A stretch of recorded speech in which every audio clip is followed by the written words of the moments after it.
Let's say, for the sake of argument, that you are a Roman general, and you, wanting to expand your empire's glory and also your own, want to found a new city. You go up and down the Mediterranean searching for the best place to put it, until you find the perfect spot. Just one small problem: you don't have any water. And this is a huge issue. In ancient Rome, water was the first priority when founding a city, to the point where some cities were moved because there was no available source of water. But you really like this spot, so you ain't gonna give up on it so easily. You search around and you realize that there is a river just around the corner, so it should be easy to just take water from the river, right? Wrong. These waters are actually too full with sediments, so they aren't fit for human consumption. However, it is your lucky day. Just 20 kilometers away there is a spring, and a very big one. So, it looks like you will need to build an aqueduct. And so, you take your map, made with great precision thanks to the very good measuring devices and trigonometry, and you make a straight line. Oh, bad decision, General. Marking this straight line will have a slope of 60 centimeters per kilometer, which is bad.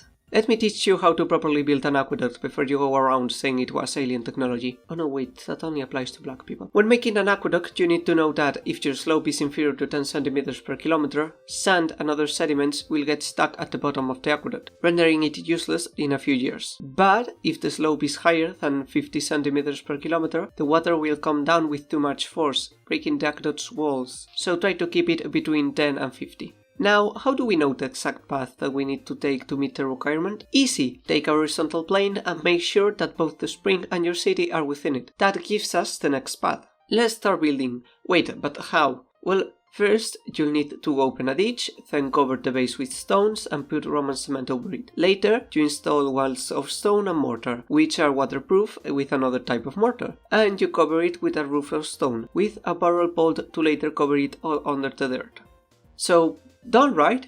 Roll the credits! Not so fast. We have a problem. Our aqueduct needs to pass through this mountain or else our path will be too long. But how do we do it? Take notes. You go on top of the mountain, following the path that the aqueduct will follow, and from time to time you open a hole that goes as deep as the aqueduct. Then you hand some weight and you make sure that the slope is what we need. After that, you continue with the usual procedure. And when we come out of the mountain, we realize that we have the exact opposite problem. There is a huge valley and we need to pass through it. So you decide that you need to build some type of structure that holds the aqueduct. After talking with some of your architects, you realize that the best option is to build an archery. Archeries were made of semicircular arches on top of one another, and with the aqueduct on top of it all. We also changed the stone top for a wooden roof. When you hear aqueduct, you probably think of an archery, as a lot of them were incredibly majestic, and some, like the one in Segovia, still were in use as late as 1973. But bear in mind that archeries are just a part of the aqueduct, so next time someone tells you that they want to visit an aqueduct, tell them that they are lying and that, unlike you, they don't know how aqueducts work, and watch them slowly back away from you. Anyways, archeries had two problems. They were very expensive and they couldn't be built very high. The first problem was solved by letting rich people pay for them, which is why there are lots of archeries near old Roman cities, so that whoever paid for them could get all of the free promo. And the second problem was solved with this: a siphon. It worked using water physics to move water from one point of the valley to the other by using water tanks and lead pipes. To build one, you will dig a hole, put some stones, then put the pipes, which will be welded together with more lead, put stones on where you welded them and cover it all. Not a lot of these pipes remain, because lead was very expensive back then and a lot were sold. Okay, next problem. On all of this track, water gets a little sandy because of all the stone that you use on the aqueduct and that is now being ripped apart by water force. How do you solve this? Well, you build a massive water tank, in which water slows down, letting all unwanted particles sink to the bottom. If your sand problem isn't that big and your water doesn't flow that fast, you can randomly build holes in the aqueduct and the slow-moving particles will get stuck there.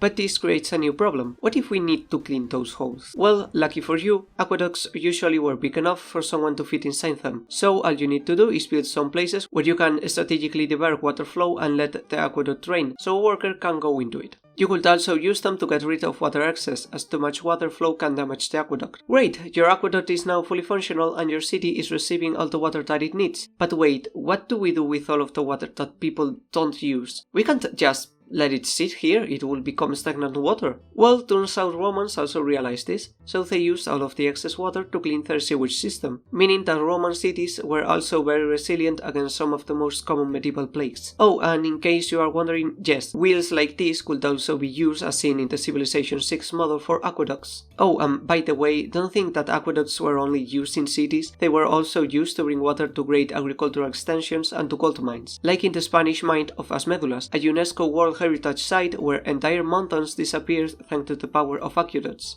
And so, now you know everything that you need to know about these magic structures. And while I could go on and on talking about incredible examples of aqueducts around the world, I will leave you with a challenge. Open Google, search aqueduct, go to images, and see how much you have to scroll before you see something that isn't Segovia's or Nimes's archeries. Good luck! And for my part, I'll see you next month. Remember to like if you liked and to subscribe if you want to hear more from me. Don't forget to check my other content, because